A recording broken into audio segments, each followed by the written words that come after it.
जिल्ह्याच्या विकासात मोलाचं योगदान विलास काकांनी दिलेलं आहे आणि त्यांना त्या कामामध्ये माजी स्वर्गीय खासदार लक्ष्मणराव तात्यांची समर्थ साथ मिळालेली आहे।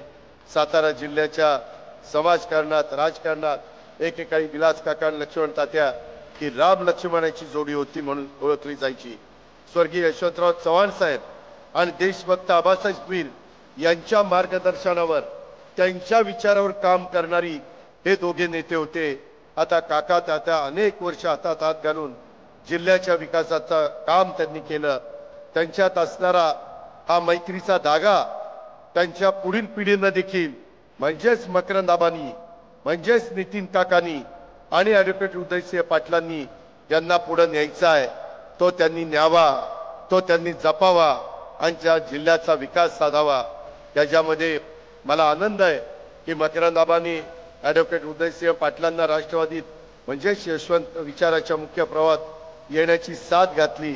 त्याला उदयसिंह पाटलांनी देखील उत्तम प्रकारचा प्रतिसाद दिला। कोणती अट शर्त नाही, स्वार्थ न दाखवता ते आज राष्ट्रवादीच्या परिवारामध्ये सामील झालेले आहेत। मी या निमित्ताने एकच सांगतो, मी त्यांना राष्ट्रवादीमध्ये अतिशय मान सन्मान देण्याचं काम करीन। तुम्हाला आजचा दिवस आठवेल, मी योग्य पद्धतीचा त्यांचा सन्मान हा देखील त्या ठिकाणी ठेवीन। त्याबद्दल हा माझा तुम्हाला शब्द आहे। मी कधी शब्द बदलणारा माणूस नाहीये।